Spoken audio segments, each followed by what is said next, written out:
wassalatu wassalamu ala Rasulillah wa ala alihi wa sahbihi wa man walah amma ba'du.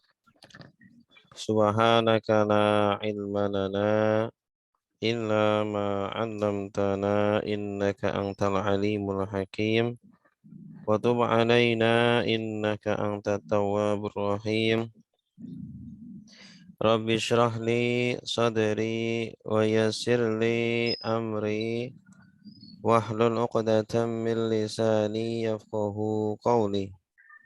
Raditu billahi rabba wa bil islami dina wa bi Muhammadin nabiyyan wa rasula. Rabbi zidni ilma warzuqni fahma, amin ya rabbal alamin. Bapak Ibu yang dimuliakan Allah, alhamdulillah kita masih diberikan umur, masih diberikan kesehatan, kekuatan, sehingga kita bisa melanjutkan aktivitas baik kita, bisa melanjutkan thalabul ilmi kita. Semoga Allah Subhanahu wa taala meridhoi, memberkahi dan membalas ya perbuatan baik kita. Amin ya rabbal alamin.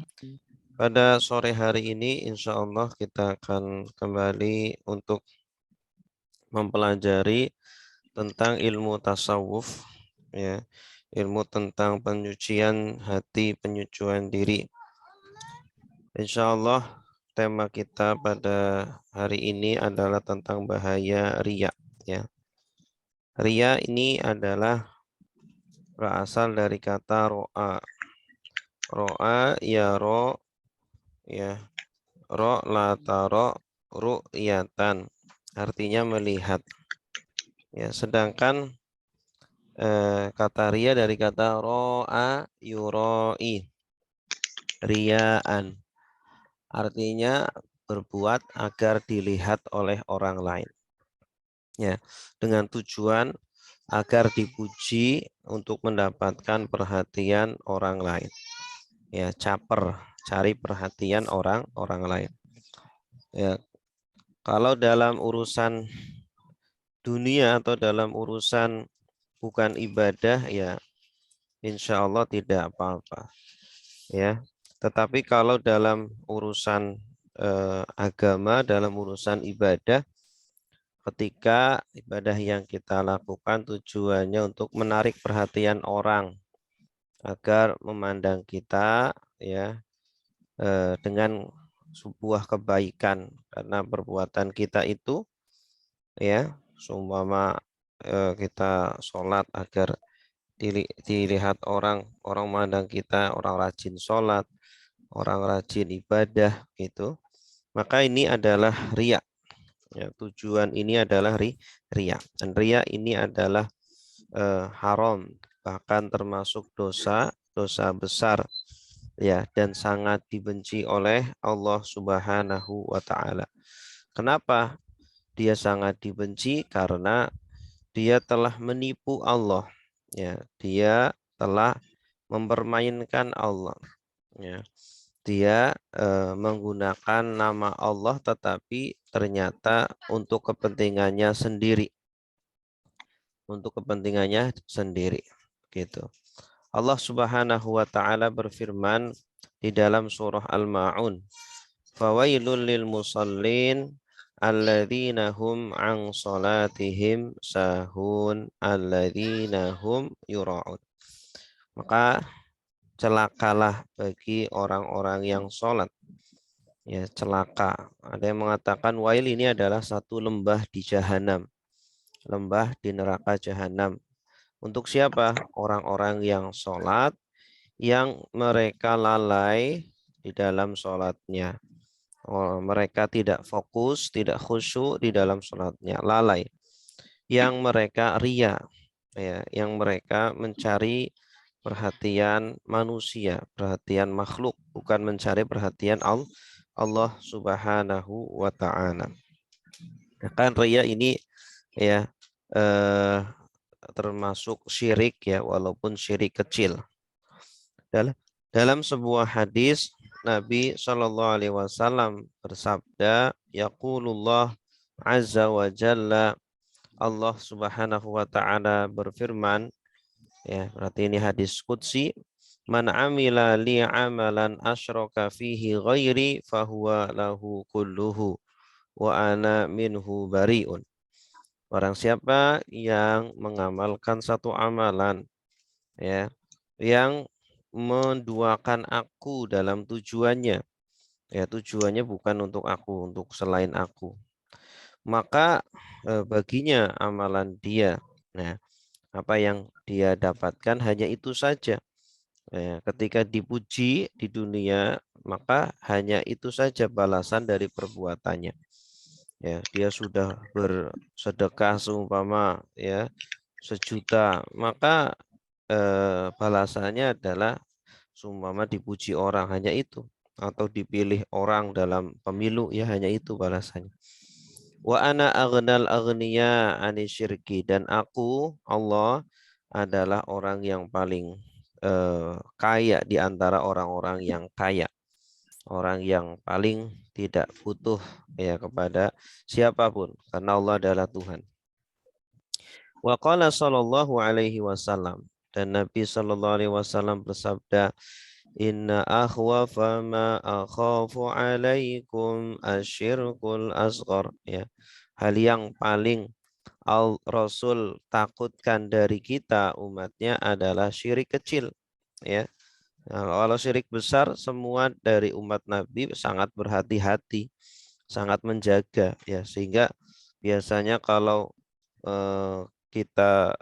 kalau sesuatu yang besar, jarang orang yang jatuh di dalamnya, ya.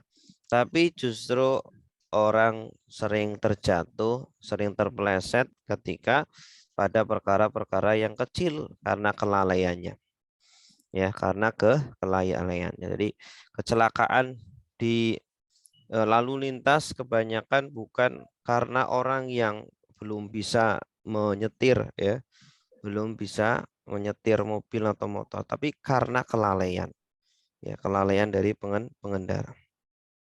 Ya Rasulullah, qala arya, ya. Kemudian wama asyirkul asghar. Para sahabat bertanya, syirik kecil itu apa wahai Rasul? Ya, syirik kecil itu kata Rasul, ya qala arya. Rasul sallallahu alaihi wasallam menjawab, itu adalah riya. Ya, karena menyekutukan Allah dalam tujuan beribadah. Wa qala sallallahu alaihi wasallam, dan Nabi bersabda, inna fi dzillil arsy yaumal qiyamati, ya la dzilla illa dzilluh.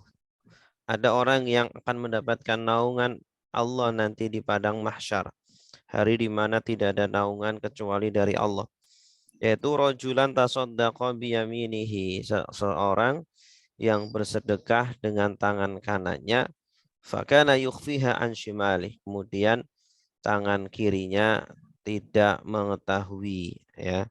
Ini adalah kiasan, bahasa kiasannya. Maksudnya dia sangat menyembunyikan sedekahnya. Tidak ada satupun orang yang tahu sedekahnya, ya.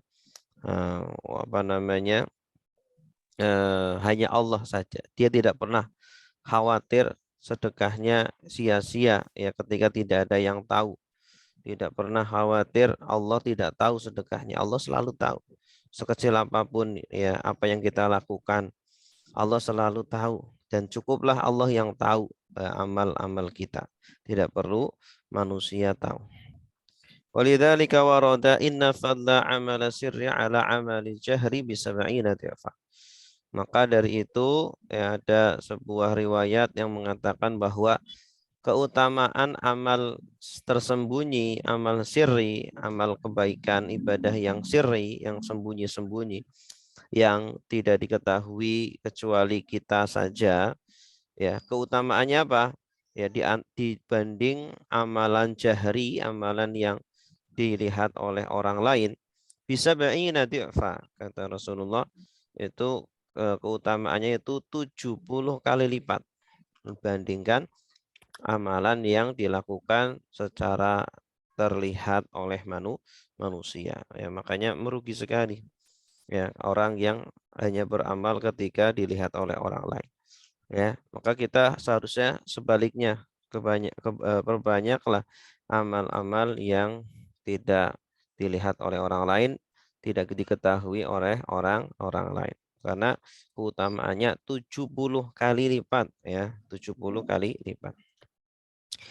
Kemudian hakikat riya dan obatnya. Sebenarnya riya itu apa? I'lam anna riya mustaqun minar ru'ya wa asluhu talabul manzilah fi qulubin nas. Riya dari kata ru'yah, dari ro'a ya. Dan inti ya, pokok dari perbuatan riya adalah mencari perhatian manusia ya, untuk mendapatkan kedudukan di hati manusia ya, dengan manusia melihat kebaikan dari diri kita ya, baik kita benar-benar baik atau kita sebenarnya tidak baik begitu ya, cuma memperlihatkan baik. Orang yang soleh kemudian memperlihatkan kesolehannya dengan tujuan agar manusia ya agar memandang kita baik ya, mencari perhatian mereka, yaitu ya kesolehannya sia-sia gitu. Walaupun sebenarnya dia orang soleh, tetapi menginginkan perhatian orang ya, caper kepada orang lain itu ya menjadi sia-sia. Apalagi orang yang sebenarnya tidak soleh, cuma kalau di depan orang memperlihatkan kesolehannya, itu lebih parah ya, itu lebih parah ya, sama seperti orang munafik. Wal murai bihi katsirun. Ya, orang yang ria itu banyak sekali. Wa yajma'uhu khamsatu aqsamin wa hiya majami'u ma yatazayyanu bihil 'abdu linnas. Ya, objek ria itu banyak sekali, tidak hanya pada perbuatan ya. Jangan kira ria hanya pada perbuatan sholat, perbuatan sedekah ya, atau baca Quran begitu. Ternyata ria banyak sekali. Terkadang ria itu bukan pada perbuatan, tetapi pada pada ucapan seumpama. Pada ucapan kita pura-pura ya mengucapkan kalimat-kalimat thayyibah, astaghfirullahalazim, bismillahirrahmanirrahim, masya Allah, subhanallah, tabarakal, agar orang lain memandang kita baik, cari perhatian, oh ini orang soleh, ini orang ini. Seperti itu. Walaupun itu baik, ya memang baik. Cuma hati-hati dengan hati kita, jangan sampai kita mengucapkan itu ya agar orang lain memandang baik kepada kita. Terkadang ria juga pada badan ya, tubuh kita. Contoh seumpama jidat kita ya dibikin hitam ketika sujud, di gosok-gosokan ya. Kemudian terlihat hitam begitu ya, kemudian orang-orang melihat kita, masya Allah, ahli sujud ya, ahli sholat malam. Nah ini juga ria gitu ya, juga ria. Nah jadi jangan tertipu, jangan salah dengan tafsir ayat simahum fi wujuhihim min asari sujud ya, tanda-tanda mereka ada di hati, ada di jidat mereka, bekas sujud. Jangan jangan salah dengan makna ayat tersebut. Makna ayat tersebut itu nanti orang-orang beriman nanti di jidatnya, di wajahnya, bukan di jidat ya. Ayat itu juga menyebut bukan jidat tapi wajah. Wajah kan nggak cuma jidat ya, seluruh wajah. Nanti ada tanda-tanda dia itu ahli sujud. Nanti di akhirat bukan di dunia. Ya, ada orang yang salah menafsirkan maksudnya di dunia. Nah, dari situ tidak mengatakan di dunia. Maksudnya nanti di akhirat. Orang yang ahli sholat, ahli sujud, ahli wudhu, ya itu nanti bersinar. Rasul akan mengetahui umatnya dengan ya tanda-tanda itu, seperti itu. Yang memperbanyak sujud, memperbanyak sholat, wudhu, insya Allah akan dikenal oleh Rasul, akan dibawa oleh Rasul ke surga, insya Allah. Kemudian ya selain badan, tanda-tanda orang ya mungkin dengan matanya hitam begitu ya, matanya hitam mungkin ini tanda orang yang ketika malam suka menangis ya, suka menangisi dosa-dosanya sehingga matanya hitam begitu. Nah, ternyata matanya dibikin-bikin hitam sendiri sehingga orang melihat dia ahli menangis gitu. Padahal bikin-bikinan. Nah, itu riya juga ya. Itu riya juga walaupun dia tidak mengucapkan apa-apa, tidak ngomong saya habis tahajud tadi malam, saya habis menangis tadi malam, enggak ngomong seperti itu ya. Walaupun enggak ngomong seperti itu, tapi dengan dia berpenampilan seperti itu bisa menjadi riya, bisa ya, bisa menjadi riya. Begitu ya. Atau dengan baju ya, dengan baju ya, dia berbaju dengan baju apa namanya jubah sorba dengan apa begitu ya, tetapi tujuannya apa? Agar menarik perhatian orang begitu. Itu juga bisa menjadi riya begitu ya. Bisa menjadi riya. Itu makanya harus benar-benar hati-hati kita dalam menata niat kita, harus selalu mengecek ya, harus selalu memperbaiki niat kita.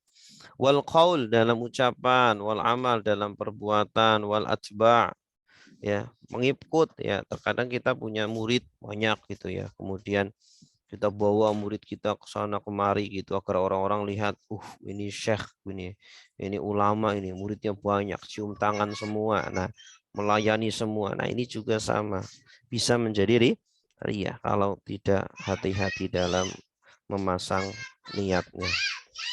Bapak Ibu yang dimuliakan Allah, riya ini berlevel-level ya, tidak satu derajat. Riya itu bertingkatan-tingkatan gitu. I'lam anna aghladha anwa'ir riya huwa riya bi aslil iman. Riya yang paling parah, yang paling tinggi, yang paling bahaya adalah riya dalam hal keimanan. Ya, dia ingin dilihat orang bahwa dia adalah orang beriman, ya, bahwa dia adalah mukmin, dia muslim, padahal dia kafir. Nah, itu kan seperti orang munafik. Ya, riya yang seperti ini adalah orang munafik, riyanya orang munafik yang menampakkan keimanan ya padahal tidak beriman, dan munafik ini lebih keras azabnya daripada orang-orang kafir. Orang-orang kafir ya mereka ngaku kafir, sedangkan orang munafik tidak mengaku ya, bahkan mereka masuk ke golongan orang-orang mukmin dan membuat kerusakan. Kemudian derajat yang di bawahnya adalah riya dalam melakukan kewajiban. Ya, dia beriman tetapi melakukan kewajiban atas dasar ya karena takut dapat celaan dari orang lain gitu ya. Nah, takut kalau dia nggak ikut sholat nanti tangga-tangganya bilangin, oh, ini orang nggak sholat gitu ya. Kalau nggak puasa malu ya, oh ini orang nggak puasa padahal ada buka bersama seumpama, masa dia nggak puasa kan malu. Nah gitu. Nah ini juga ria tetapi levelnya di bawahnya tadi nomor satu. Kemudian ria dalam melakukan sunnah ya, sunnah dia melihat orang-orang pada sholat sunnah nih, saya nggak sholat sunnah kan malu ini, apalagi kalau di masjid ya, ketika di masjid ini rajin sholat sunnahnya qobliyah ba'diyah. Ini kalau di rumah nggak sholat. Aduh, astagfirullah. Nah ini riya yang apa namanya paling rendah itu ya, nomor 3. Kemudian tujuan riya ya. Asyadduha an yakuna maqsuduhu at-tamakkun min ma'siyatin kalladhi yura'i bi'ibadatihi wa yudhiru taqwa wal wara'. Ada orang yang riya, tujuannya tidak hanya ingin dapat perhatian manusia, tidak hanya dapat perhatian orang lain, ya, tetapi juga ingin mendapatkan sebuah kepercayaan dari orang lain, mendapatkan kedudukan di hati orang lain sehingga dia bisa melakukan perbuatan-perbuatan dosa ya, perbuatan-perbuatan yang menyimpang. Contoh, dia menampakkan ketakwaan di hadapan orang lain, ya, kebaikan di hadapan orang lain dengan tujuan agar orang-orang ini percaya kepada dia ya. Seumpama dia nyalon jadi DPR atau DPRD ya, kemudian dia nanti dapat jabatan ya sebagai wakil rakyat, sehingga ada kesempatan bagi dia untuk korupsi, ada kesempatan bagi dia untuk meraup harta rakyat. Nah ini tujuannya kan haram. Nah ini tujuan ria yang paling parah, ya, tujuan ria yang paling berbahaya, yaitu ketika tujuannya tidak hanya ingin dapat pujian saja, dapat perhatian orang saja, tetapi juga ingin memanfaatkan manusia, ingin memanfaatkan orang lain untuk melakukan hal-hal yang dilarang di dalam agama, gitu, ya. Ini ria yang paling parah. Kemudian yang nomor dua, anyakuna gharaduhu naila hadzin min khududid dunya min malin aw nikahi imra'atin jamilah.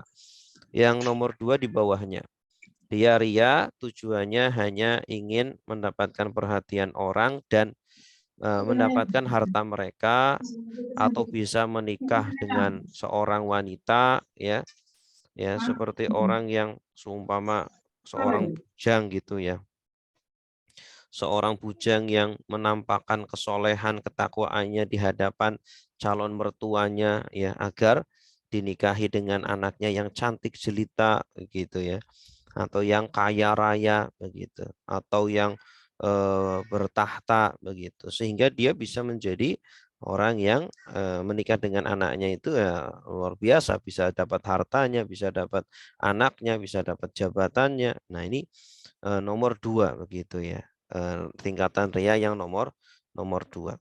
Kemudian yang paling rendah nomor tiga adalah an la yaqsida naila hadin wa idraka malin aw nikahin walakin yudhiru ibadatahu khafan min an yungdhar ilaihi bi'aini naqs. Orang yang ria dengan tujuan agar orang-orang tidak memandang kurang kepada kita, memandang rendah kepada kita. Tujuannya itu aja, nggak lebih begitu, ya. Tidak ingin mendapatkan hartanya orang atau kedudukan atau bisa mendapatkan jabatan, tidak. Tujuannya hanya agar orang-orang tidak memandang rendah saja kepada dia, ya, agar orang tidak memandang dia itu orang yang fasik, orang yang tidak sholat begitu, ya, itu aja. Nah, ini tingkatan ria yang paling paling rendah yang kebanyakan orang melakukannya, ya, gitu. Kemudian ria ini sangat-sangat samar sekali. Ada yang nampak, ada yang samar. Ada tiga tingkatan ria dilihat dari kesamaran atau kejelasannya. Ada yang nampak, bisa kita rasakan ini benar-benar ria. Ada yang samar sekali sampai-sampai kita tidak mengira itu adalah ria. Orang-orang tidak mengira itu ria, padahal itu ria. I'lam anna riya jaliyun wa khafiyun.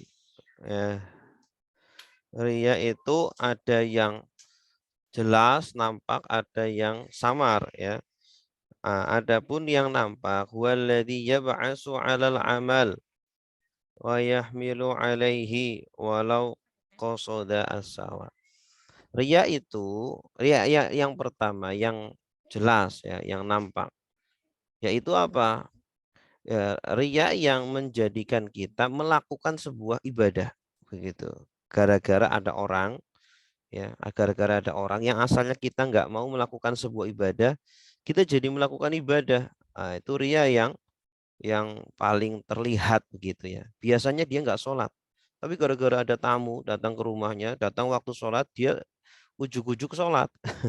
Tiba-tiba sholat. Nah, ini kan berarti rianya nampak sekali kelihatannya, walaupun mungkin tamunya ini nggak tahu, tapi bisa dibedakan sekali. Ya, kalau nggak ada orang yang lihat, dia nggak akan melakukan ibadah itu. Tapi kalau ada yang lihat, dia melakukan. Nah, ini kan ria yang paling nampak. Kemudian ria yang kedua, ria yang, ya, yang mending, ya, tidak terlalu nampak, yaitu apa?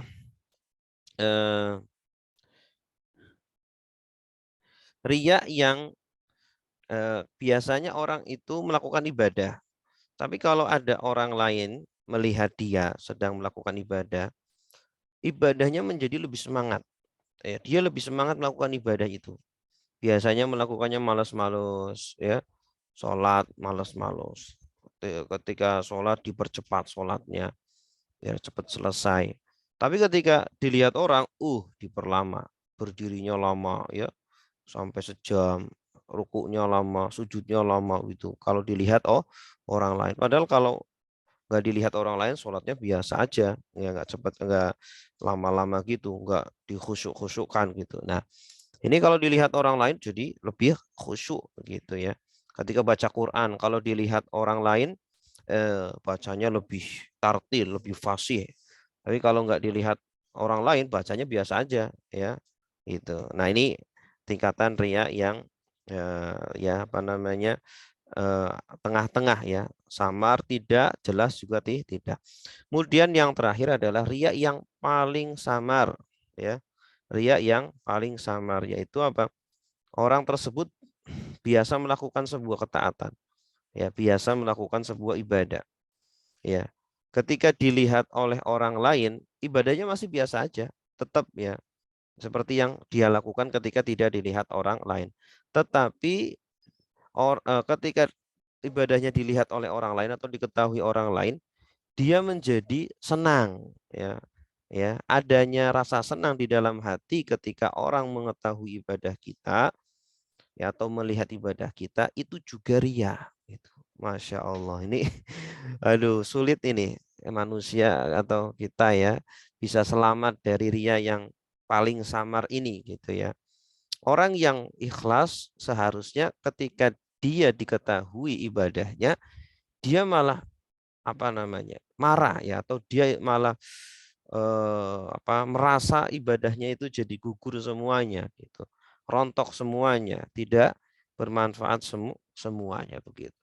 Ya, ini orang yang benar-benar ibadahnya ikhlas, hanya mengharapkan balasan dari Allah. Sehingga ketika diketahui ibadahnya, oh, dia langsung menyesal, dia langsung merasa putus asa ya terhadap apa yang dia lakukan. Oke. Selanjutnya ria setelah ibadah. Bagaimana hukumnya ria setelah ibadah? Sebentar dulu.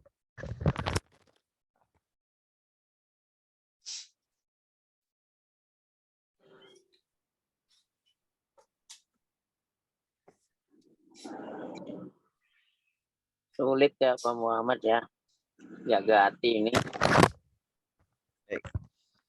Orang yang setelah melakukan ibadah kemudian diketahui oleh orang lain bahwa dia melakukan ibadah, awalnya dia melakukan ibadah itu dengan ikhlas, ya, tidak mengharapkan perhatian orang. Kemudian setelah itu diketahui padahal ibadahnya sudah selesai, dia sudah lakukan dengan ikhlas. Nah, ini bagaimana hukumnya ya?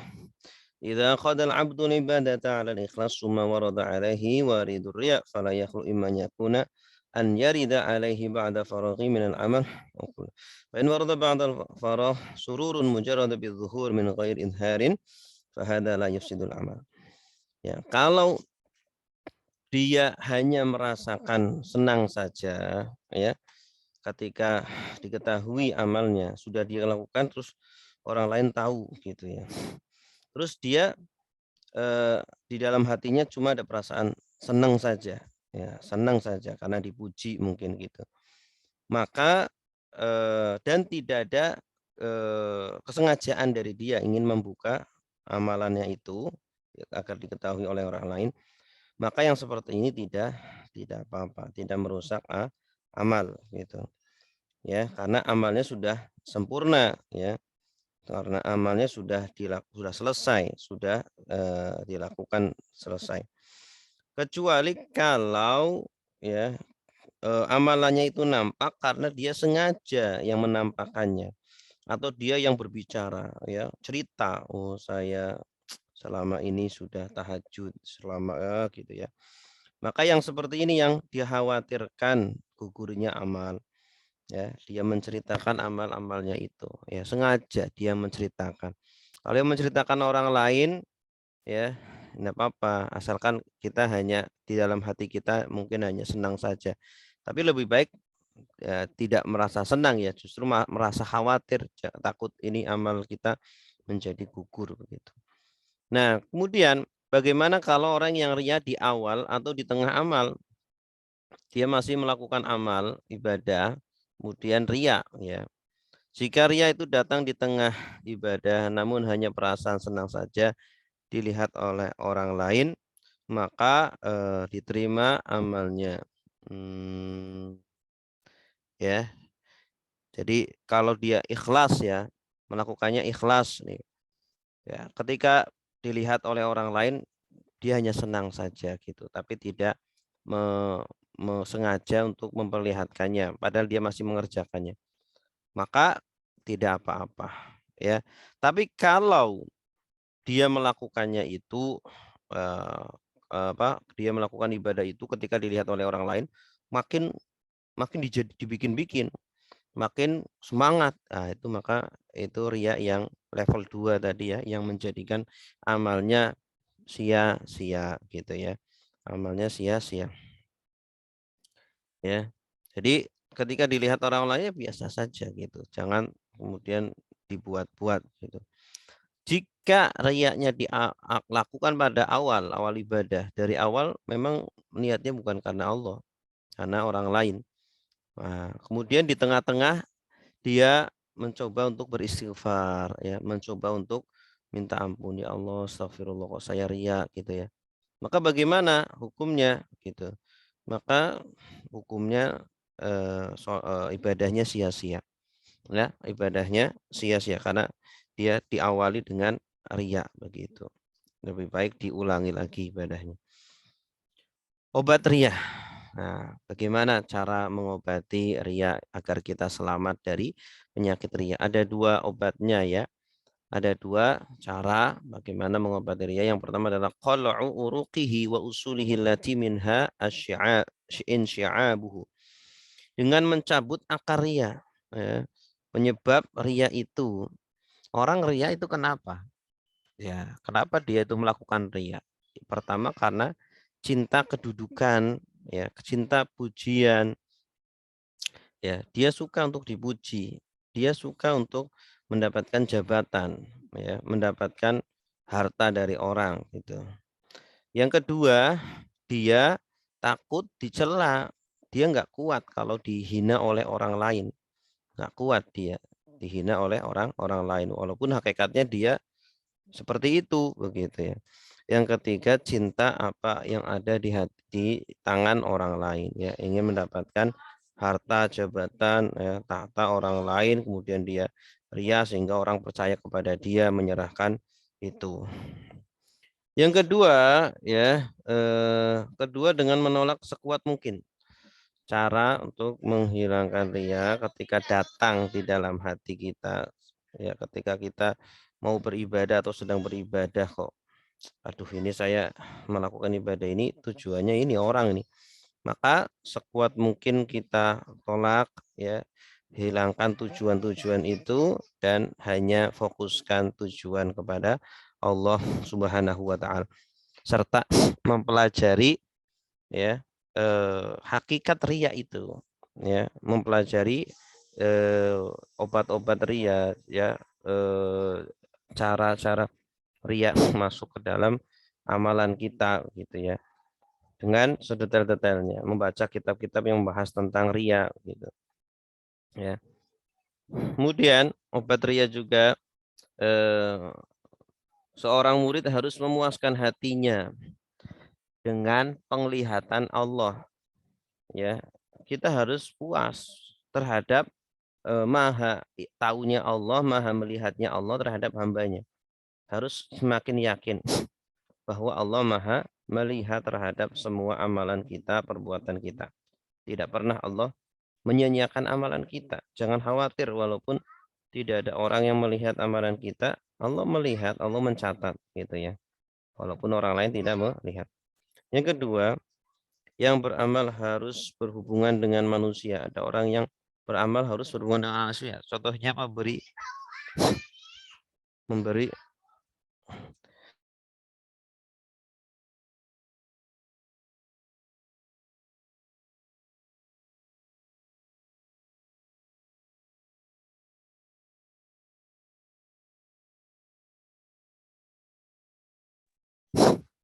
Oke, ya, yang kedua, ya, ketika beramal maka niatkan untuk menyenangkan hati dia. ya, bukan untuk mendapatkan perhatian dia. Berikutnya 2 syarat boleh menampakkan amal, ya. Syarat yang pertama, dengan tujuan amal yang kita lakukan ya diikuti oleh orang lain. Ya, yakin bahwa ketika kita beramal di hadapan orang lain, orang akan mengikuti kita. Karena memang kita panutan gitu ya. Jangan beralasan, "Oh, saya kan menampakkan amal ini biar orang lain ngikut-ngikut," padahal dia di masyarakatnya juga bukan panutan. Ya, begitu. Yang kedua, syarat kedua dengan menjaga hatinya agar tidak ada niat ria. Memang hati harus selalu dijaga ya. Yang paling perlu dijaga ya, eh, bukan penampilan kita, bukan fisik kita, tetapi hati kita harus selalu dijaga, terutama ketika beribadah. Gitu. Baik Bapak Ibu yang dimuliakan Allah, demikian yang bisa kami sampaikan. Semoga kita semuanya diberikan kemampuan, kekuatan oleh Allah untuk bisa ikhlas dalam beribadah, menjauhkan sifat riya ini, dan semoga Allah Subhanahu wa taala menolong kita, mensucikan hati kita dari penyakit-penyakit hati, ya, menerima ibadah-ibadah kita. Amin ya rabbal alamin. Silakan jika ada pertanyaan, kami persilakan.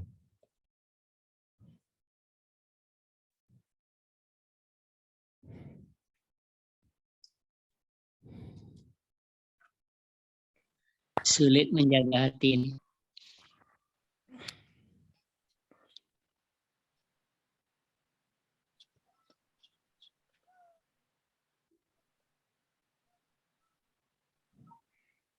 Ustaz, izin Ya, bertanya silakan, nih. Bang. Ini menyangkut apa ya? Niatan hati kita dalam ibadah ya. Kadang saya berpikir seperti ini, Ustaz. Saya melaksanakan ibadah kemampuan tenaga dan yang kita miliki gitu ya, secara ilmuwan yang saya paham itu. Kemudian tiba-tiba ada orang ujuk-ujuk langsung manggal, Ustadz gitu. Kadang saya juga marah-marah, itu bukan kapasitasnya Ustadz gitu. Kadang-kadang orang seperti itu. Nah, itu dapat memicu ria juga atau tidak ya, Ustadz? Ucapan Iya, itu bisa. Ucapan ya. seperti itu bisa memicu ria juga. Gitu ya. Oh, Ya, kita kalau bisa ya bilang, "Oh, saya bukan ustadz," gitu aja. Saya bukan ustadz gitu. Nah, itu bisa untuk menangkis ria gitu. terus yang kedua Ustadz, kan kita sering ngadain undangan Qiyamul Lail tuh di grup gitu ya. Kemudian saya diprotes oleh anggota keluarga sendiri. Nggak usah di-share-share ajakan seperti itu katanya. Nanti orang itu kan menilai sendiri kalau yang niat ibadah tengah malam ya bangun. Itu kita sudah bingung mengamalkannya Ustaz. Jadi tujuan saya itu mengeser itu edukasi pembelajaran yang tadinya tidak diadakan, yang tidak terbiasa, nantinya terbiasa dengan sendiri. Itu termasuk ria juga Ustaz. Penjelasannya, terima kasih. Maksudnya share-share ajakan sholat itu ya? Ya undangan, jadi kan sholat tahajud kan diadakan di masjid nih. Kita undang 2:30 ya jamaah kumpul jam 2:30 kita mulai lah. Itu tujuan awal kita ini, tujuannya mengedukasi pendidikan, pembelajaran supaya kita sering bisa bangun malam gitu. Ternyata dari pihak keluarga sendiri menangkis tuh, nggak usah diserah nanti sok-sokan lah gitu, sok alim lah, sok gini anak kita. Akhirnya dengan pupuslah itu semangat itu dengan perkataan itu. Jadi apakah itu termasuk ria mengajak saudara di grup-grup itu mengajakkan yang mulai gitu? Keluarganya disuruh ke masjid gitu ya? Iya, maksudnya kita ajak semua gitu. Ya, kalau sekali saja udah nggak cukup aja. Yang penting kan mengetahui aja. Yang penting mereka tahu aja gitu. Itu pun ya harus penuh dengan apa ya, penjagaan hati juga ya, walaupun cuma sekali. Makanya kalau kedua kali, ketiga kali, keempat kali itu takutnya sampai ke ria itu. Iya, Ustaz ya, sulit ya. Makanya ketika mengajak sekali kemudian setelah itu nggak ada respon, ya udah, yang penting kita sudah menyampaikan gitu. Iya. Mm-mm. Karena rentan sih saja ria ini ya. Kita Mm-mm. niatkan tapi bisa terjerumus dengan sendirinya tanpa disadari. Mm-mm.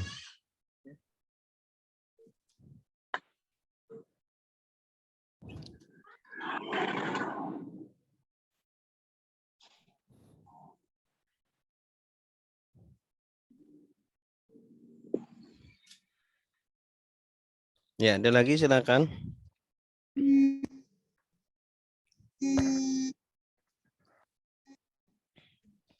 Halo. Waalaikumsalam. Salam.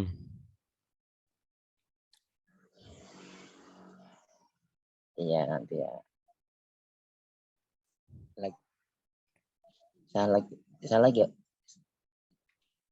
Saya, saya, saya lagi ada kelas nanti siang ya. Ya, ya, ya.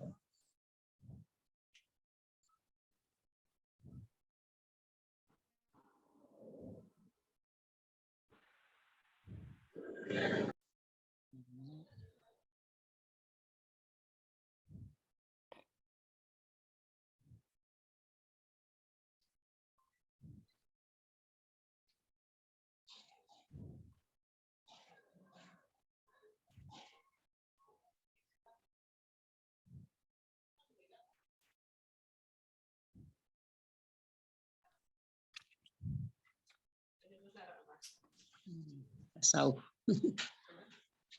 Menjaga hati. Ya, ada lagi silakan.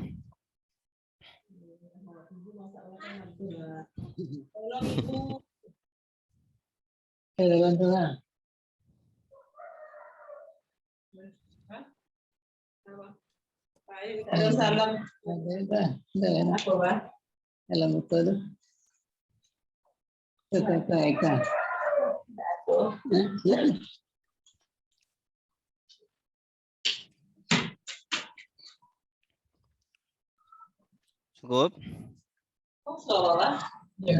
Ustaz, kalau ada yang amal sedekah dibacain Bapak Anu sekian pahalanya untuk Anu itu hukumnya gimana Ustaz? Karena saya sering dengar tuh.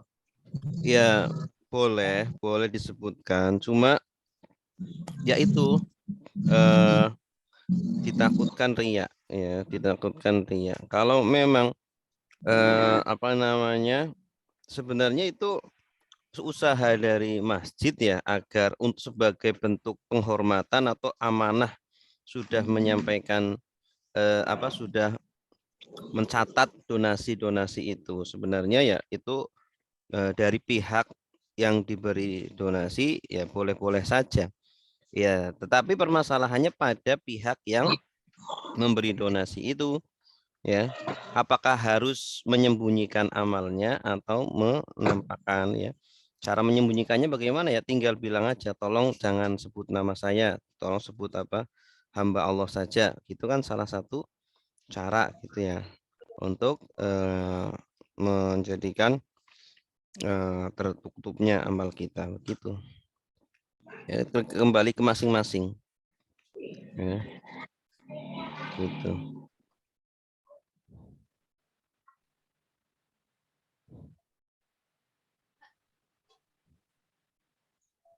Ustadz tanya Ustadz Bendang. Ya, Ini silakan. misalnya ya mau menyumbang perbaikan masjid misalnya renovasi masjid. Nah, ini kan itu nanti donatur itu ditulis di handphone itu di-share-kan itu ria apa enggak Ustadz? Nah itu tadi yang ditanyakan Pak Marto. Oh. Ya, memang lebih baiknya memang ya jangan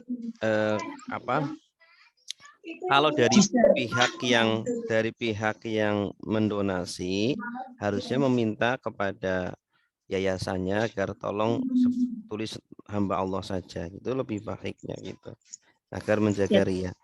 Cuma dari pihak yang yayasannya kan juga pengen pengen ada keterbukaan, ya, keterbukaan gitu. Kemudian menulis namanya itu begitu, ya. Iya, ya kan dikirim untuk almarhum misalnya gitu Ustaz. Jadi kan ditulis mereka di-share. Jadi ria. Ya, nggak harus ria, nggak tidak bisa dipastikan ria, tergantung hati orang gitu. Oh, Tetapi iya. yang seperti itu rentan aja, rentan Bentar. iya gitu. Ya, terima kasih Ustaz. Iya sama-sama.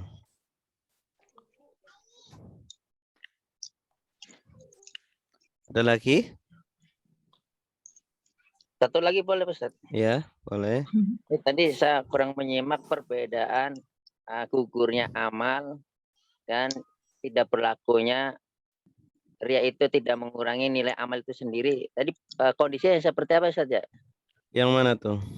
Yang tadi kan disebutkan bahwa tidak akan merusak nilai amal setelah amal itu selesai dikerjakan, kemudian diketahui oleh orang lain, ya kan? Kegiatan amal kita diketahui orang lain tanpa disengaja dia menceritakan yang kita lakukan lah, misalkan seperti itu. Nah kemudian ini amalan yang belum selesai tapi udah niatan ria gitu ya, maka itu akan gugur amalannya. Nah, ini amalannya tidak gugur yang tadi diceritakan orang seperti apa kondisinya? Iya, kalau yang tidak gugur itu kalau ketika amalannya terbuka, terlihat atau diketahui orang lain, dia hanya ada perasaan senang saja di dalam hati. Ya, tidak ada perasaan yang lain, tidak ada perasaan yang lebih, hanya senang saja. Dan amalannya sudah selesai dilakukan dengan ikhlas, ya. Maka itu tidak berpengaruh kepada amalnya.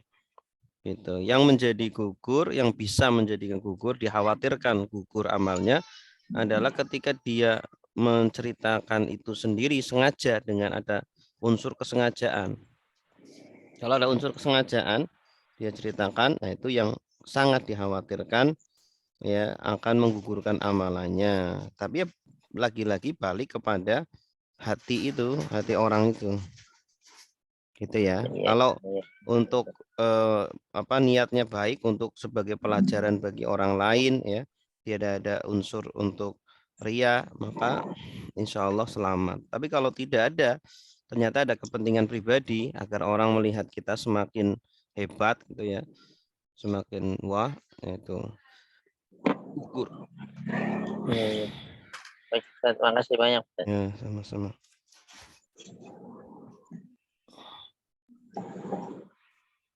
Cukup?